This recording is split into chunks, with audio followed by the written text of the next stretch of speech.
Բարեկամներ, ընկերներ, այսօր մենք հավաքվել ենք հիշելու դեպքերը, որոնք տեղի ունեցան այսօրը 36 տարի առաջ։ Կիրակի օր էր։ Մեռնող կայսրությունը իր չորացող չանչը գցեց հայ ժողովրդի պարանոցից հույսով, որ հետ կպահի առաջ գնալու ճանապարհից, որ հետ կշրջի պատմության անունը։ Կայսրությունը մեռնում էր, կայսրությունը մեռնելու էր, եւ այս ամենը մեզ բերում է այսօրվա մեր օրը։ Մենք տեսնում ենք, որ Հայաստանը 35 տարվա երկիր լինելով նոր փուլ է մտնում պետականության զարգացման եւ այդ նույն կայսրության, նույն մեռնող կայսրության չանչը էլի ձգվում է դեպի մեր պարանոց։ 36 տարի է անցել այդ դեպքերից, այն հատվածում կայարանի արուն հերվեց, անմեղ մարդկանց արուր։ Եվ այդ օրը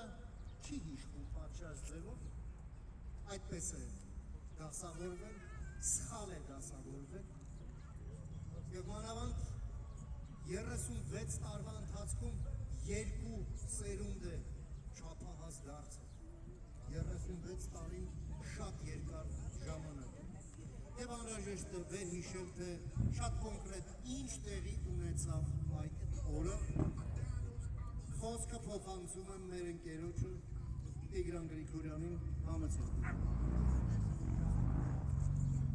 Բարև ձեզ պարտական ընկերներ, բարև ձեզ քույրեր, եղբայրներ, 36 տարի առաջ, ցույց տվին այնտեղ, հիմա շենքը RЖD-ին է, ու մեր տղաների քարը գտնվում է խանութի մեջ, որը ժամ 6-ին փակվում է, մենք չենք կարող այցելել, որտեղ այս կայարանը մերը չի։ 36 տարի առաջ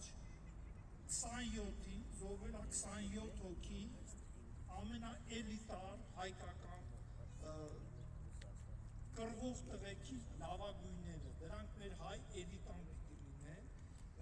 ու այս օրը լավ ասեց մեր պալիտոլոգը, չի նշվել, ոնց որ ասում է ռուսերենով ես խոսքը ասեմ, должным образом, որովհետև անցյալ ղեկավարությունը դրան թույլ չի տվեց, արկել են կտորի խանութ, ենք 2 րոպե շուտ մեր տղաների հետ եկան, ճիշտ ասենք դուրս էլ կա քարեր դրանց, ես ուզում եմ ասեմ, քանի որ կայարանը մերը չի, քանի որ 102-րդ բազայում չես հասկանում ինչ է կատարվում, միշտ էլ այդ ողբերգությունը կարա կրկնվի ու էլի կրկնվի։ Ես հիշում եմ մի ձետան եմ ուզում պատմեմ, ամսի 25-ին մայիսի ինձ անձամբ նոտիկացավ պագրանիշնիկ գնդապետ այդ պոլիտեխնիկի մոտ, մենք ուզում էինք մայիսի 28-ը լավ նշենք, ասեց արեք 28-ը պագրանիշնիկի օր եւ դուք չեք ունենա պրոբլեմներ, ասի ոչ 28-ը մեր տոննա հայկական եւ մենք նշելու ենք։ Ուզում եմ ասեմ, այս ինչ որ կատարվեց, որ մենք մայիսի 28-ը սուտ ապրեինք։ Քանի որ ես պալիտոլոգ չեմ, ես ուզում եմ մեկնան բանի Արման Բաբաջանյանը որպես պալիտոլոգ այս սիտուացիա։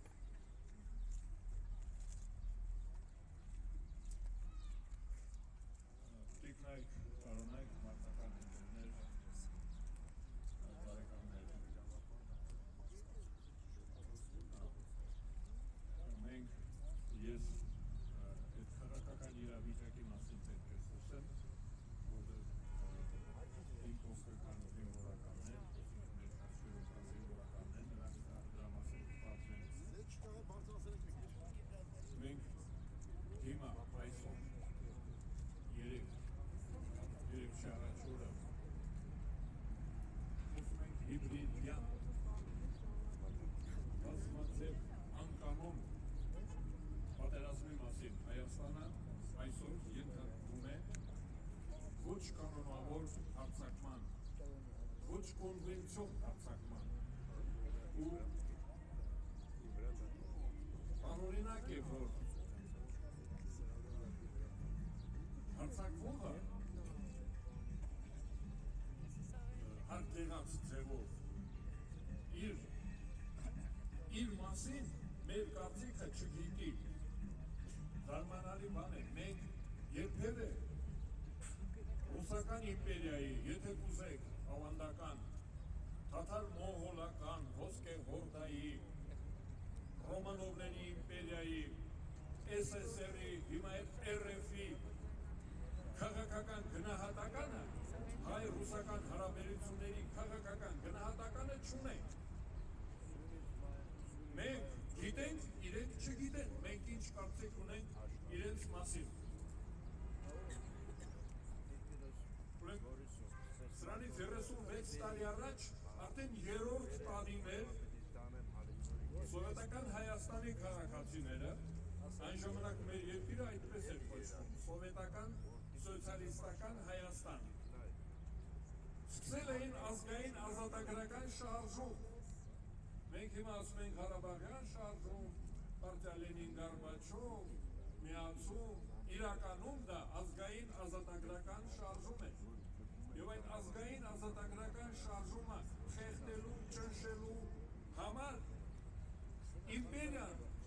հոգեվարքի մեջ գտնվող իմպերիան, արունակամ եղող իմպերիան, ռազմավարական իմաստով,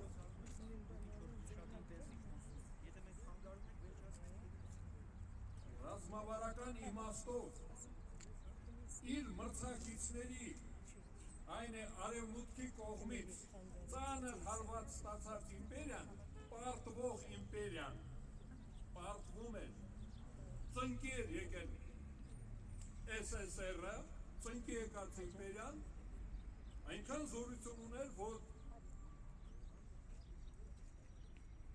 Հայաստանի, Սովետական Հայաստանին չէր ուզում թողնել, բաց թողնել, համաձայն էր արդեն, մենք արդեն գիտեինք, Բեռլինի պատը քանդվել էր, կորցրել էր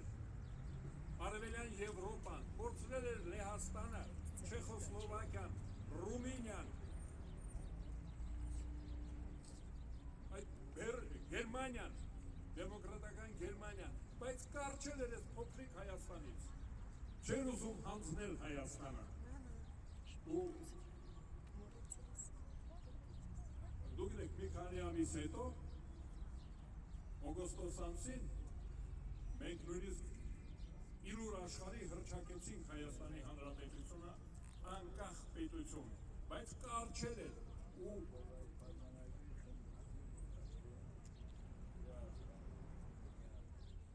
չէր հանձնվում, հանձնվել էր արևմուտքին, հանձնվել էր, դա կոչվում է Փարիզյան խարտիա, Փարիզում Սովետական միությունը 1990 թվականի նոյեմբերի 23-ին ստորագրեց կապիտուլյացիայի պարտության մասին փաստաթուղթ, որով ճանաչեց 14 հանրապետությունների ինքնորոշման իրավունքը, այդ թվում Հայաստանի, Սովետական Հայաստանին բաց թողեց, բայց դրանից կես տարի առաջ, մայիս ամսին, նա մեզանից արյուն էր ուզում։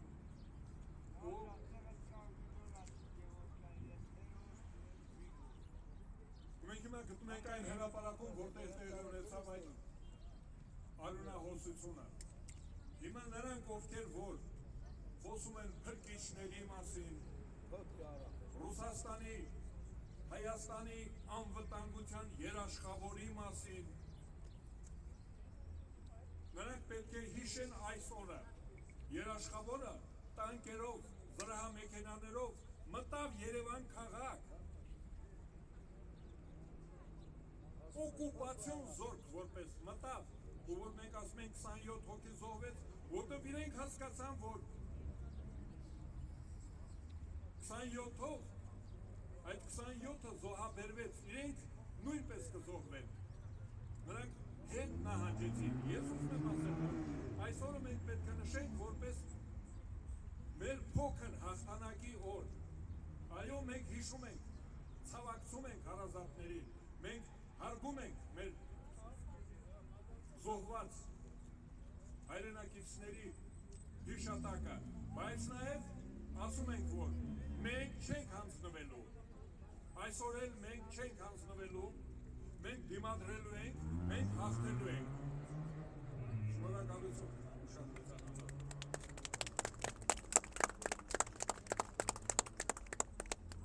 Հարգարժան ներկաներ, հայրենակիցներ,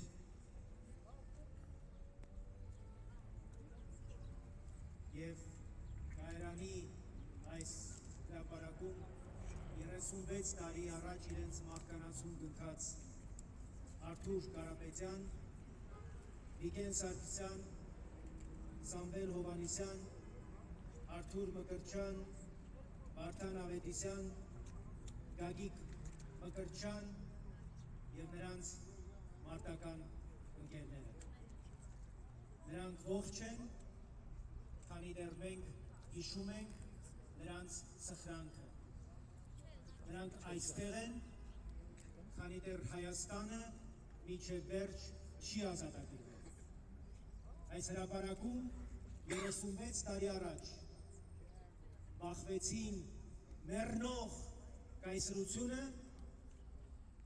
և ազատատենչ մի քանի անձնազոհ երիտասարդներ, ովքեր կանգնեցին ռուսական տանկերի կրակի առաջ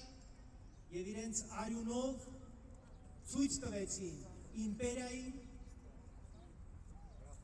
որ Հայաստանի անկախության ճանապարհը աննահանջ ընթացք պիտի ունենա և մենք մեկ տարի անց, ինչպես պարոն Արշակյանը նշեց, մեր հանրաքվեով վավերացրինք մեր անկախության ուղին։ Այսօր մեր պետությունը կրկին կանգնած է այդ օրհասական ընտրության առաջ։ Մեզ առաջարկում է ընտրել Հայաստանը և Ռուսաստանը։ Մի հավատացեք այդ գլուխներին հայախոս հայկական ազգանուններով այդ Ենիչեր Բորենիներին, նրանք մեզ Ռուսաստան են առաջարկում ընտրել։ Իրենց փողերով, իրենց միլիարդներով մեզնից թալանած միջոցներով, իրենց պապայից հանձնարարություն են ստացել և եկել են մեզ ծաղիկի դիմաց մեզնից պետություն են ուզում։ Ծաղիկ տալու, ծաղիկ ծախելու իրավունքի դիմաց մեզնից ասում են տվեք ձեր պետությունը, որ թույլ տանք, որ ծաղիկ ծախեք, պամիդոր ծախեք, ձեր խուժան կանյակը ծախեք։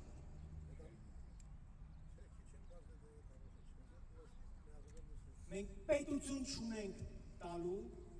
ինչպես այս տղաները այստեղ սպանված, Լուբարաշենում սպանված, այդ հերոս տղաները իրենց կյանքը չխնայեցին, մենք էլ կոչնելու բան չունենք։ Ծառուկյան կլնի, Կարապետյան կլնի, թե են Բորենին, Քոչարյան կլնի, ով ուզի լինի։ Մենք հայրենիք չունենք սրանց տալու, մենք գրկելու ենք մեր հայրենիքը, պահելու ենք մինչև վերջ, ինչ գինեն, որ մեզնից պահանջվի։ Ընտրությունով կլինի, ընտրությունով կպաշտպանենք, հետընտրական կլինի, հետընտրական զարգացումների ժամանակ կդրսևորենք մեզ, կտեսնենք։ Մենք համաձայն չենք ռուսական այս ծավալի ներկայության հետ, դրա համար այս ամբողջ ընթացքում նաև անդադար պայքարել ենք, բողոքի ակցիաներ ենք արել և այն ինչ որ հիմա հոխորտում են ռուսական պետական հեռուստաալիքներով Հայաստանի, հայ ժողովրդի առանձին պաշտոնյաների նկատմամբ, մեր նկատմամբ, դրան ուղղակի առաջի արձագանքը պիտի լիներ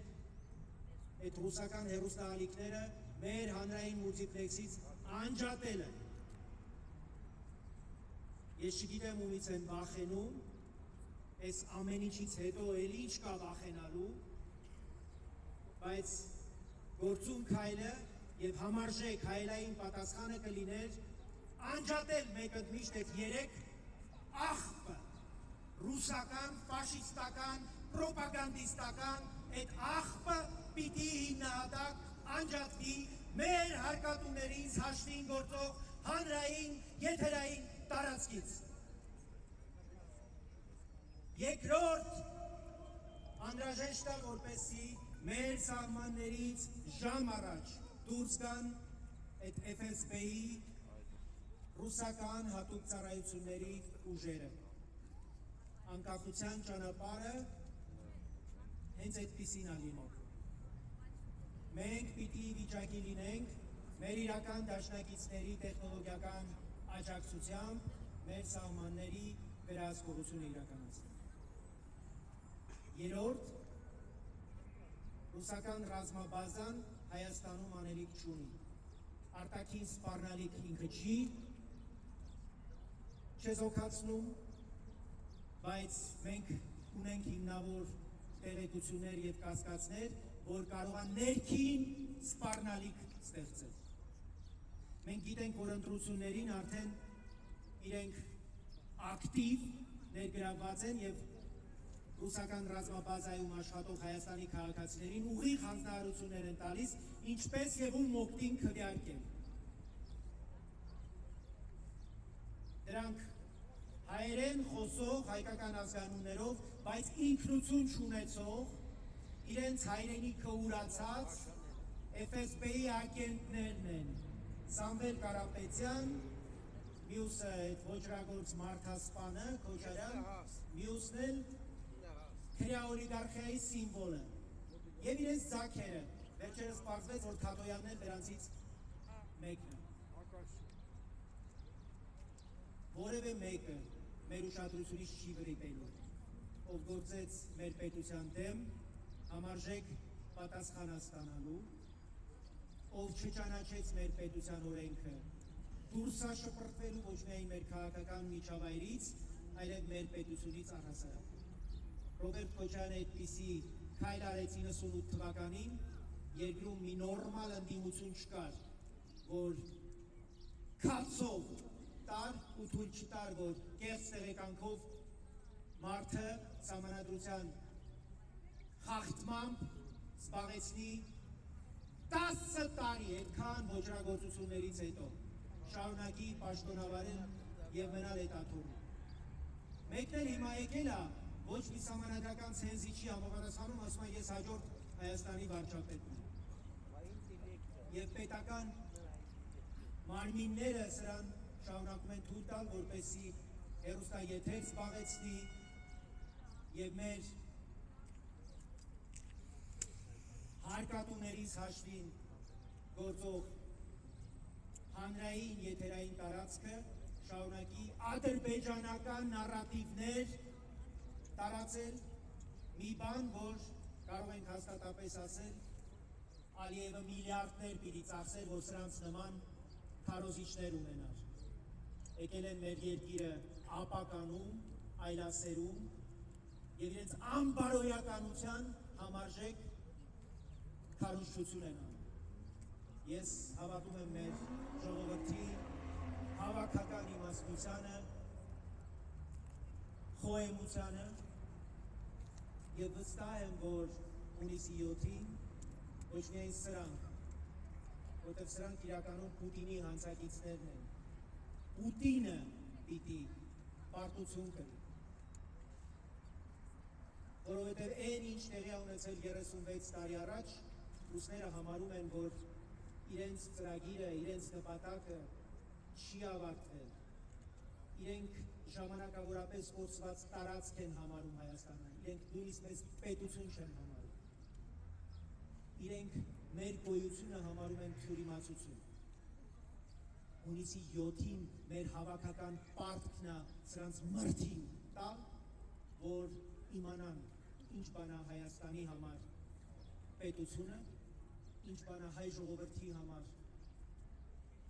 ազատությունը, անկախությունը, արժանապատվությունն ու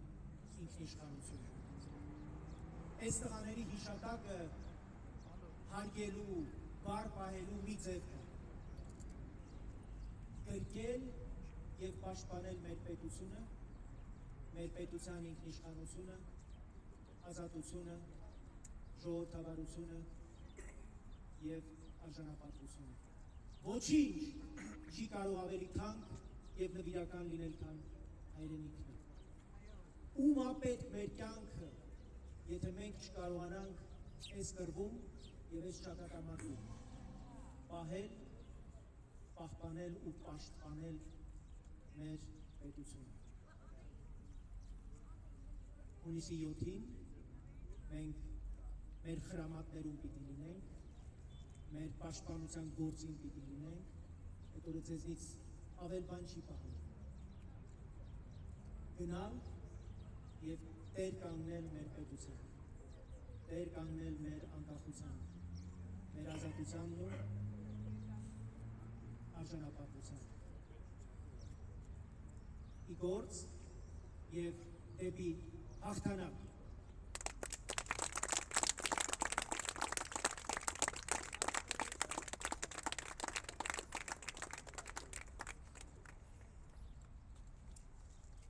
Հարգելի հայրենակիցներ, հիմա հաջորդիվ մենք ծանիքներ ենք վերել տվեցնենք եւ կխոնարհենք ահա այն հուշարձանների մոտ, որոնք գտնվում են այս երևացող այս սպիտակ դռնից ձախ եւ աջ, կարող ենք դա անել միասին համեցնել։